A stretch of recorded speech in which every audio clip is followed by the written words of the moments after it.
morning and welcome to Market Insights this beautiful Monday morning. I am David Chiedu.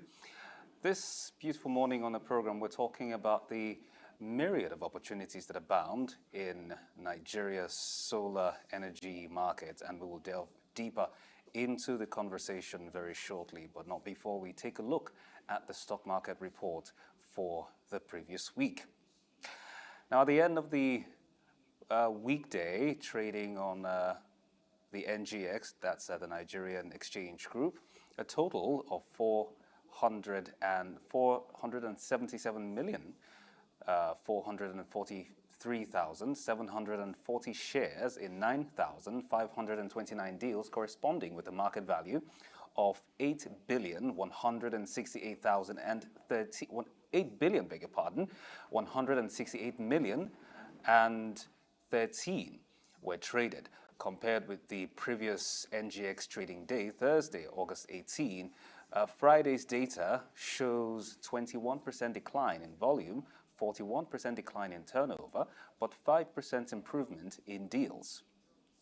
The current market capitalization of the Nigerian Stock Exchange is 56 trillion naira, and in aggregate, 117 NGX-listed equities participated in trading, ending with 38 gainers and 19 losers. Julius Berger Nigeria PLC led the gainers with 10% share price appreciation, closing at 110 per share. 110 naira, per share, followed by Eterna going up 10%, United Capital 10%, and Associated Bus Company 10%. On the losing side, Union Daikon Salt came out last with an end-of-day price depreciation of 9.88% at 7 naira 30 kobo per share, followed by University Press going down 8.79%, Custodian and Allied going down 8.59%, and Omatech Ventures going down 7.1%. Veritas Capital Assurance recorded the highest volume of 103 million traded shares, followed by Owando at 52.4 million, United Bank for Africa 42.8 million, and Zenith Bank 32 million.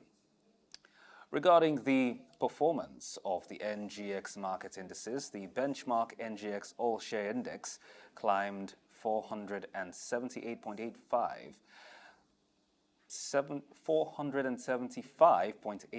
points to close at 98,592.12, representing a one-week gain of 0.87%, a four-week loss of 0.8%, but an overall year-to-date gain of 31.85%. Other remarkable indices that performed were the NGX Top 30 Index, including the Banking Index, the Pension Index, the Premium Index, the Oil and Gas Index, and the Consumer Goods Index. As I mentioned earlier, we're talking about the investment opportunities in Nigeria's growing solar energy market, in a market where demand far does outstrip the current supply. Nigeria presents attractive investment opportunities within various sectors, including gas, hydropower, solar, biomass, wind, and others. Endowed with natural resources in both renewable and non-renewable energies, the country constitutes plausible solutions to address existing power shortages and promote the drive by the federal government to increase the current installed capacity of the country significantly by the year 2030 and beyond.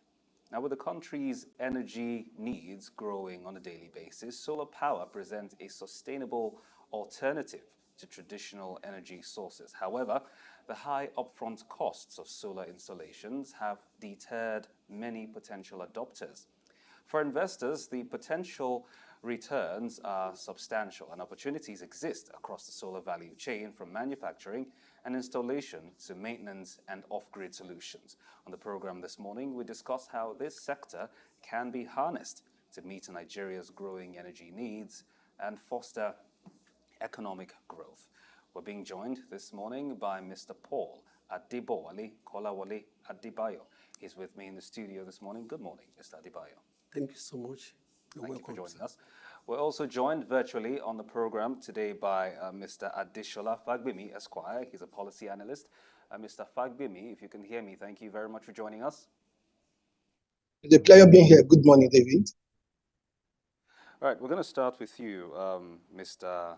Adebayo. Now, this industry or this particular sector apparently poses some, great opportunities, if you like, for investors, both private, locally private investors and international investors, as you were. But before we get into, what the opportunities are for them, let's talk about our energy gap. Apparently, we still have a lot of those currently. So give us a sense of the country's energy gap at the moment and where solar energy can help drive up our, requirement for it. Okay, thank you very much for having me this morning.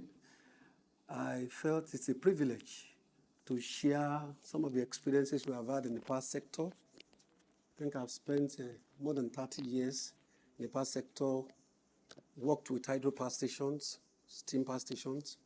Now, with all these generating stations we have, especially those that are new and those that are like obsolete, we are looking at how Nigerian will be able to meet the demands of the nation. We have hydropower stations, about 3 hydropower stations. We have several steam power stations. More so, we have new gas stations coming up every day. But all these totals to about under 20,000 megawatts, which we realize that looking at the demands of the nation, it is still small. But yet, as at that, the generations as at yesterday, looking at the daily broadcast, is not up to 4,500. And that is seriously a wide gap, which is making it so difficult for average man to access electricity or to be in the grid. So presently, I would say the grid is choked presently. It's choked because demands on the grid can never meet the demands of most of the organizations. And Nigeria is actually one of the largest economy. When we look at the GDP of about 400 and something billion, how will Nigeria be able to meet this? And looking at the population of this nation, which is actually going to 200 million presently, to be able to meet this, it means that there needs to be something that will bridge the gap, which is where solar comes in.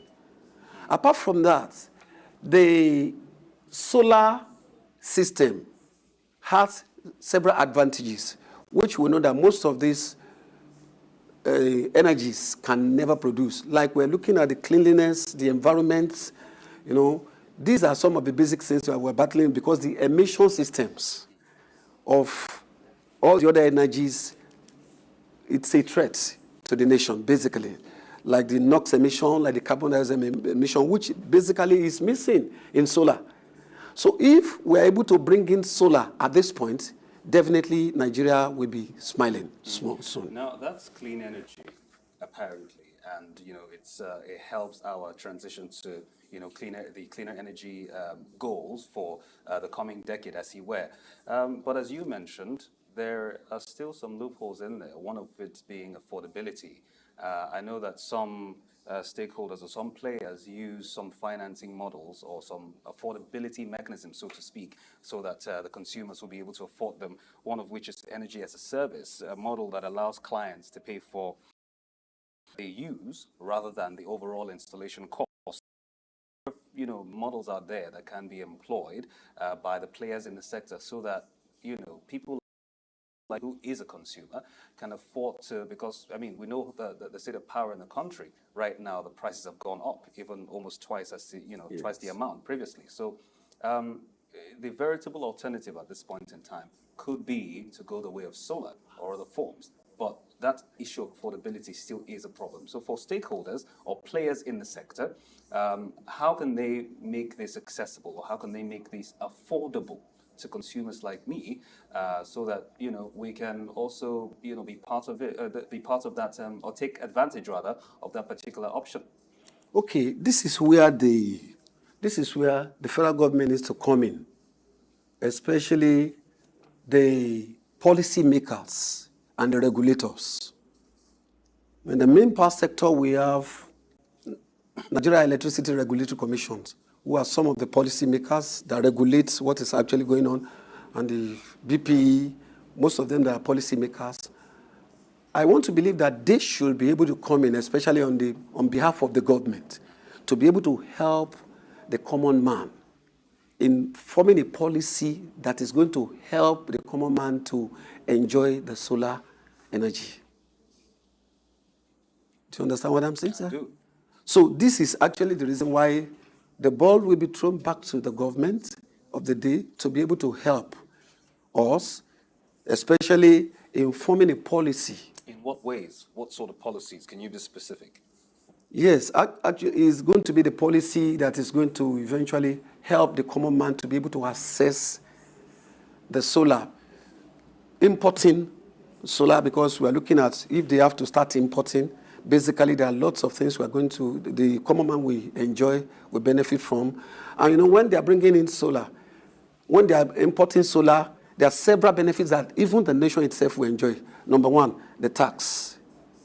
The tax that will be coming into the government by bringing it in. Number two, the usability that's going to eventually help the entire nation as a whole.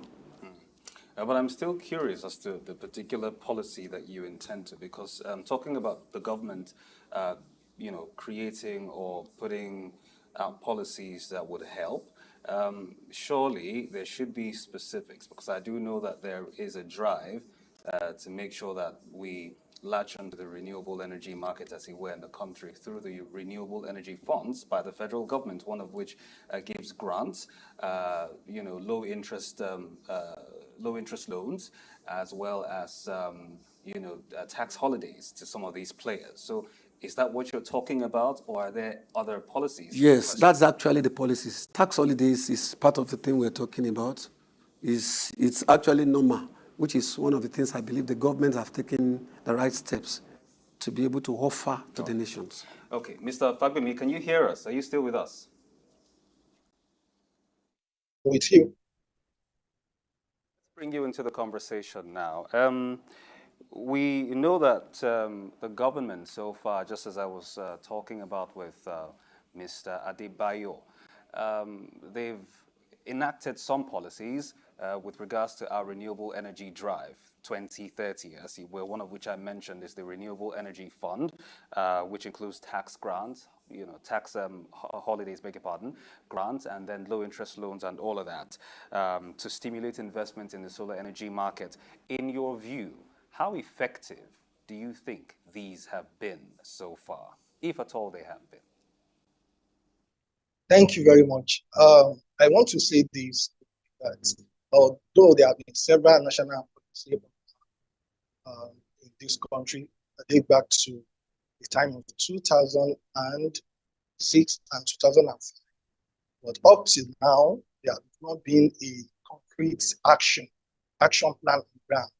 And as we have it up to the time of 2021, the driving force has been various international conventions that necessitates the introduction of clean and renewable energy in Nigeria.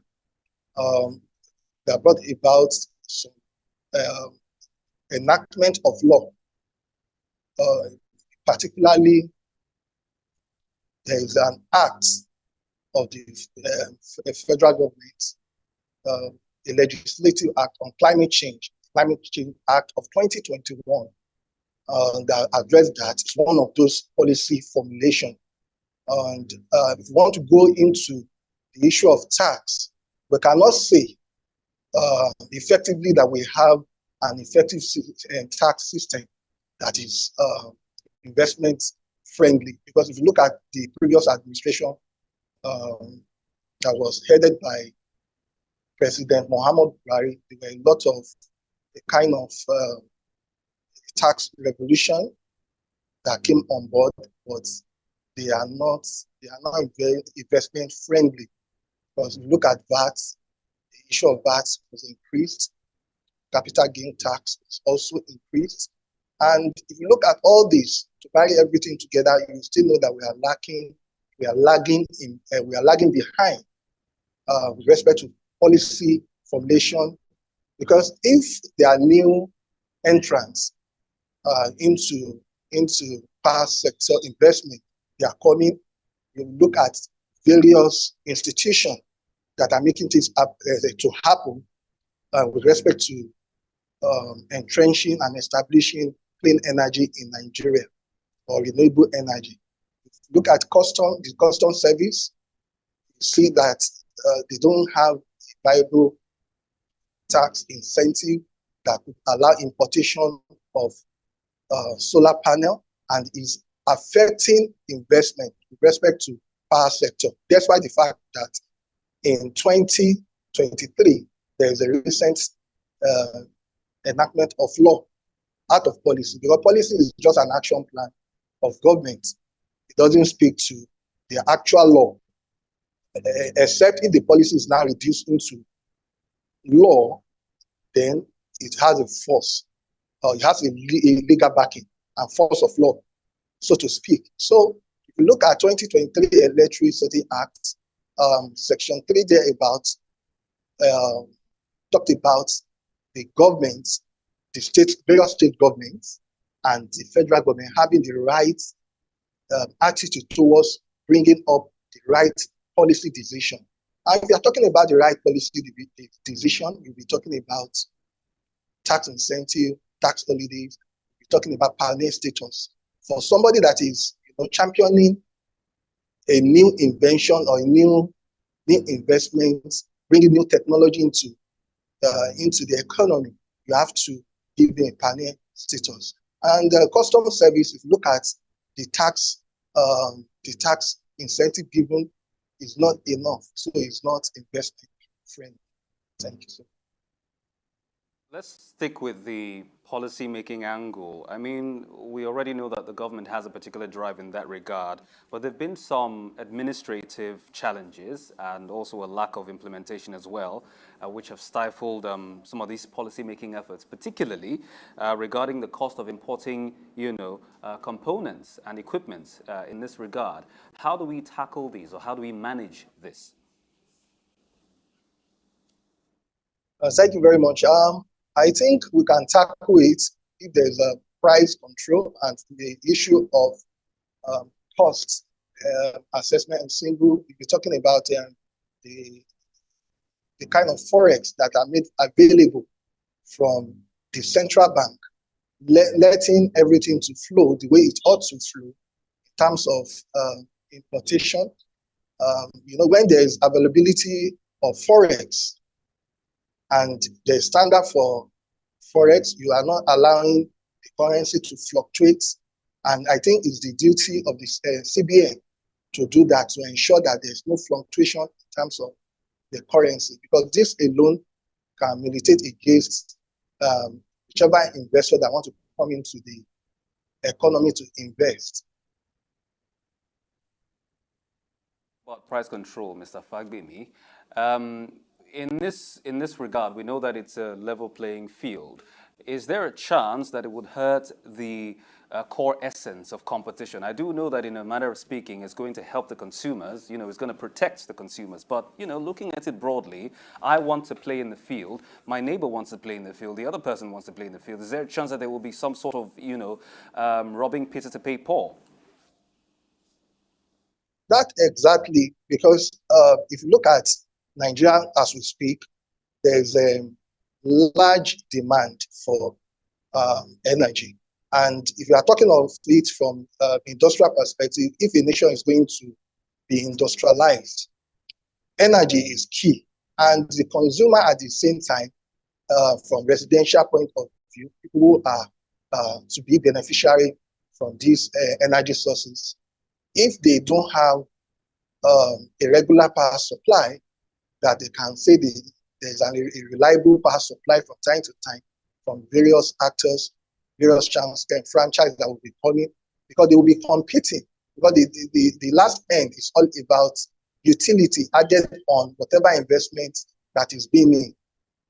Everything will just be government-centric thing, government benefiting alone, leaving the teeming population not to benefit. And the investors that have committed enormous funds to ensure that they invest in the economy at the state level, at various levels, they won't be able to recoup their money. So all the actors should make profit that can yield return. At the same time, the customer or the subscribers who are the teeming population, Nigeria target population, will be happy at the end of the day and say, okay, we have a functional system with respect to solar energy generation, distribution, and transmission. What other means?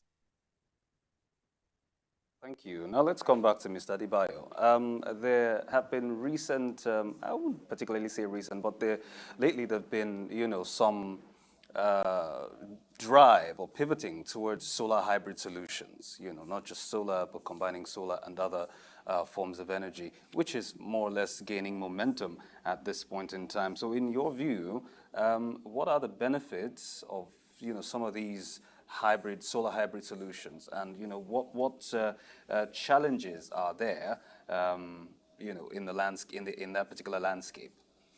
Okay, maybe I should come from this angle. I'm into farming, and since 2013, I've actually been using solar purely since it is off-grid. And this kind of hybrid we're talking about is still the best that's going to help every organizations like that, because like I said, the grid is choked. And it is difficult now because of the characteristics of the lack of infrastructures of all the other energy producing powers, like either we call it hydro or steam and all these things. But if we can get this hybrid that is going to stand alone without being connected to any other thing, definitely is going to help. Just like I've shared, I've been running my farm since 2013 with solar purely, not being on grid, which is actually able to eventually do many things, pump waters and do many things, even though there are still other, renewable source of energy that's coming up, just like this biogas, which we just introduced recently too. But the hybrid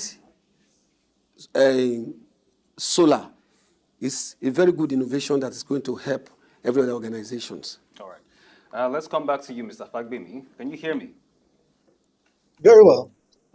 All right. Now, there are large-scale power plants in the country which, could drive growth on a very huge scale. As a matter of fact, just off the top of my head, there's about 5 in particular.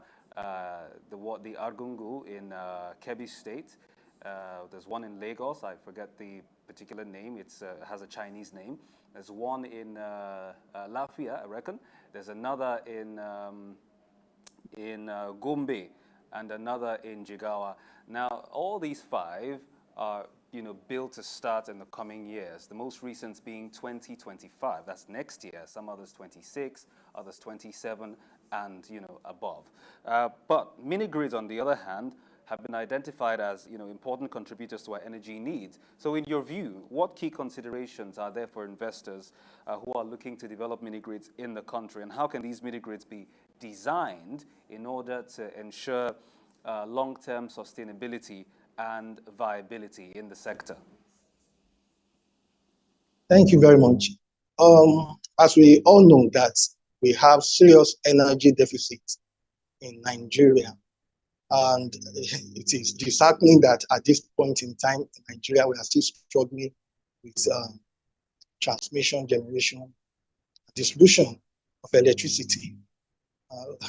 Nigeria is lagging behind. Even if you look at International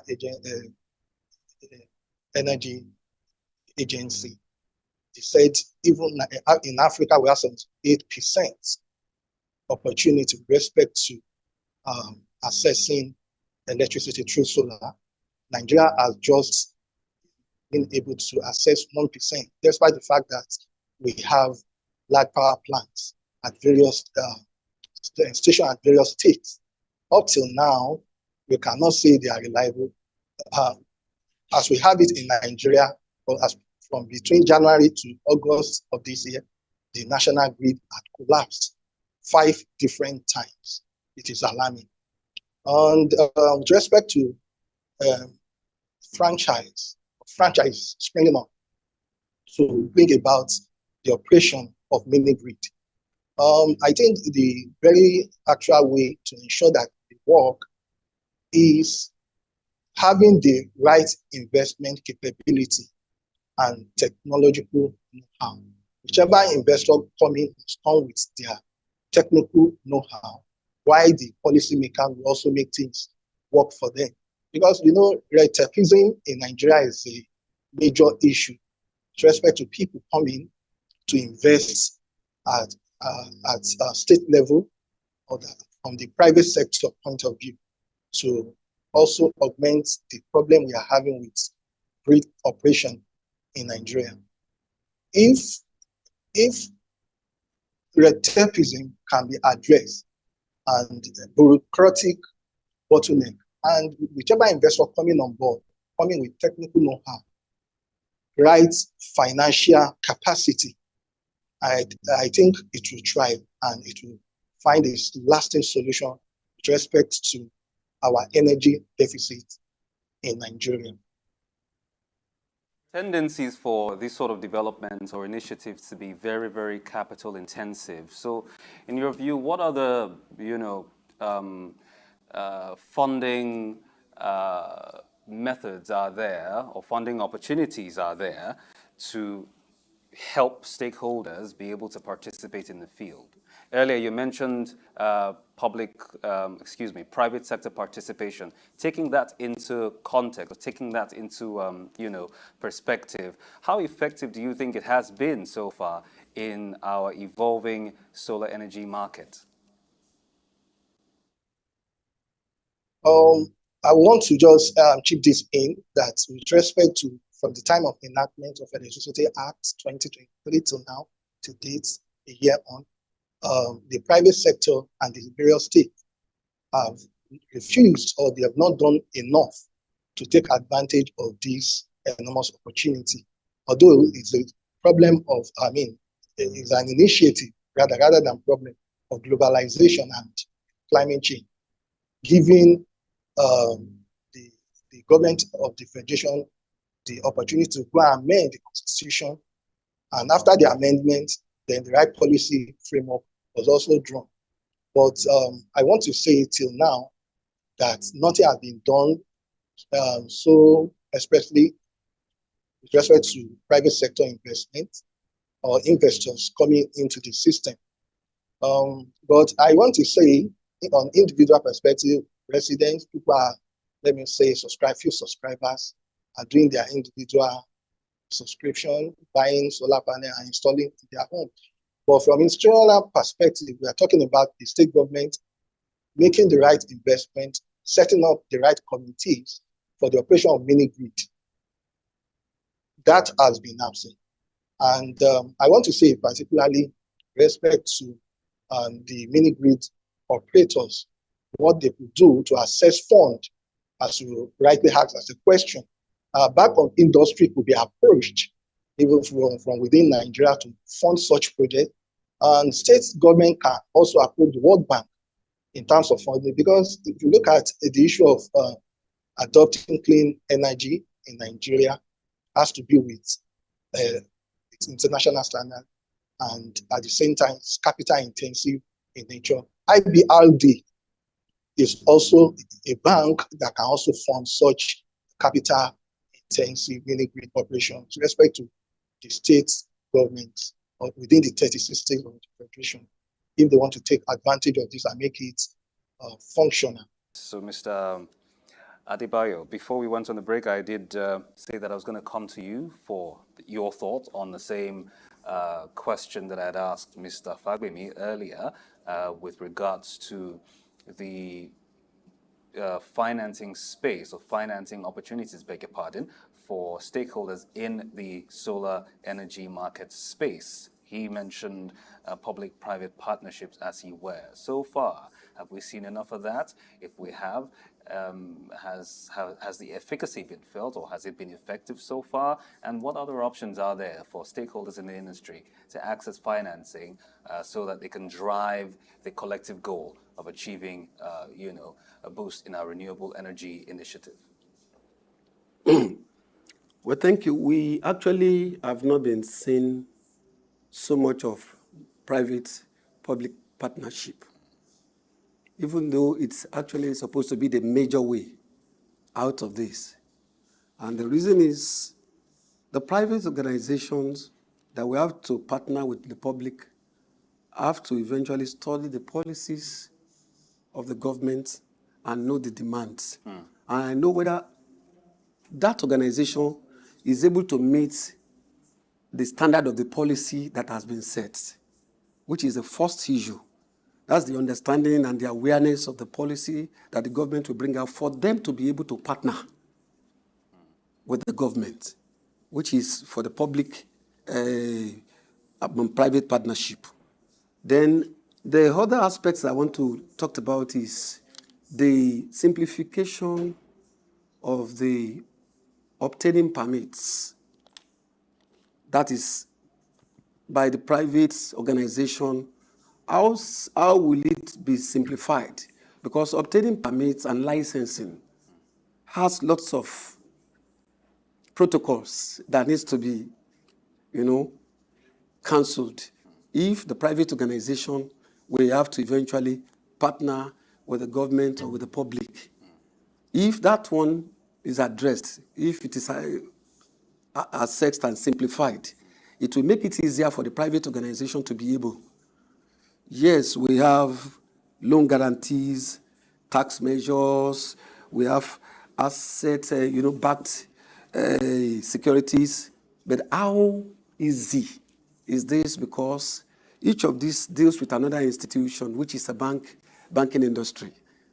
And knowing the policy of the banking industry, especially the crisis presently so far, especially as you are seeing several banks coming together, getting matched up, then the private organization that will have to come in must really sit down to think well before eventually forming a partnership with the public or with the government. All right. I think that's what I see in this. All right. Mr. Fagbemi, let's come back to you. Can you hear me? Yes, go ahead. So let's go the way of technology. We know that the world every day, in fact every second, is evolving technologically. Now, in your view, how are these advancements in energy storage and smart grids impacting our solar energy market? I want to say, with respect to emerging technology, even there have been introduction of AI in this that can also help in energy transmission, generation, distribution, to connect away from the national grid. So I want to say that the emerging technologies, their importance cannot be emphasized or overemphasized. They are important with respect to the emerging market, with respect to demand, and it will further improve the generation of electricity in the long run. Let's also now talk about compliance to a local content. I reckon with as many ventures or initiatives as you were in this part of the world, there is always an emphasis on local content. So in your view, how can investors ensure compliance with local content, that's the requirements of local content, and support domestic industries as far as this particular initiative is concerned? Because it's easy for some company who has lofty ideas of investment here to come and do what they want to do and ignore the fact that there is an actual local market here, or that they have to comply with the tenets of local content. So in your view, how can these how can this be worked around? Thank you very much. I want to say this with respect to compliance with any business venture. Federal government always set out the standard of operation, and the standard of operation must be complied with. It has to do with the emerging laws, what the law entails, and that is the reason why whichever private sector that are coming on board of the franchise must have their professionals, being the lawyer or legal practitioner or tax expert who could, advise professionally in that regard, so that they won't run foul of the enabling law. And as we have it, when an individual and investor private sector run foul of such laws like evading the tax, you can avoid tax. You cannot evade tax. It comes with enormous penalty, and they run into such crisis. So I want to suggest that compliance is more important, and it has to do with employing the services of professionals to ensure that. And with respect to local content, buy local initiative, I think that's kind of government initiative. There must be adequate dissemination of proper information, awareness campaign to the member of the public at state level, various state level, and forming or encouraging the federal government, encouraging the state government to form various commissions at state level who will be in operation to engage the private sector to ensure that there will be a private and public partner initiative. And I think if that is done, it will bring about growth. It will bring about efficiency in power generation. And the issue of buy local content also benefits the nation as a whole. All right. Let's also get your thoughts regarding that. And then, of course, if you could, as we round up, walk us through some of the primary risks associated with investing in the solar energy market in the country and how we can navigate these. Primary risk. Yes, the primary risk associated. Okay. The primary risk that might be hindering the investors from investing in the solar. Number one, I can say the government empowered. We have to look at the policymakers. We have to look at the regulators, because we need to eventually know what is the demand of the regulators, the policymakers, and other stakeholders. When you look at the demand of all this, then many risks will be averted. We can eventually avert many risks if we look into all this. Then the climate situation in the nation is another issue. We have to, yes, we know that solar harnesses sun, but what is going to harnessing solar from the northern parts of the country where we have high ambient temperature will be different from the southern parts of the country. So anybody that's coming into solar, that is investing into solar, we have to consider all those risks. Right. Where am I installing my solar? Where am I investing into? If you're investing in parts of the northern parts of the country to the middle belt, where we have high ambient temperature, basically there's going to be lots of profits and gains from it. Right. And if you're going down south where the ambient temperature is most of the time, throughout the year, is always less than 20 degrees Celsius and all this thing, it might not be so good, even though it will be useful, but it might not be as the one that is in the northern parts of the country where we have high ambient temperature. Right. Those are some of the risks that I felt can be averted. All right, thank you very much. That's the much we can take on Market Insights this morning. Many thanks for joining us on this edition of the program, Mr. Paul Adebowale. Many thanks indeed for joining us. Thank you also, so Mr. much. Adesola Fagbemi, who's joined us virtually. Thank you very much for joining us.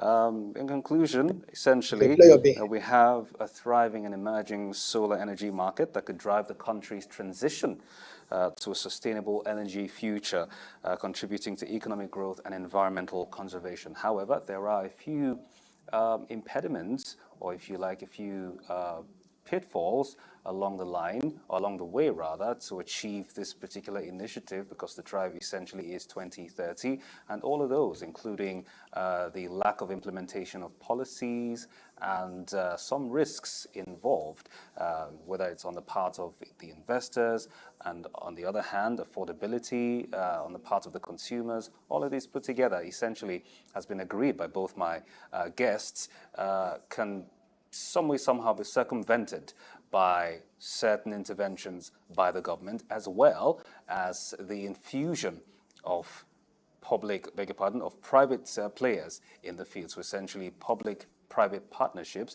can help drive this initiative as we look forward to attaining a power system that is clean and environmentally friendly. That's Market Insight for today. But before we go, a quick look at the currency market.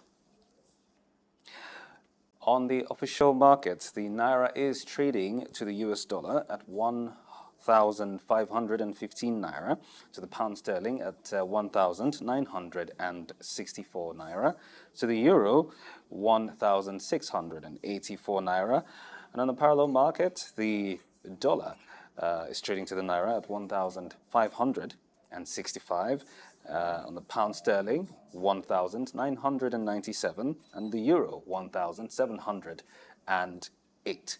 That's what it looks like at both the official and the parallel market. Many thanks for watching Market Insight today. Do stay tuned to SOUQ News Television for more engaging and insightful programs coming up ahead. Do join us tomorrow for another edition of the program. I am David Chiedu. Good morning.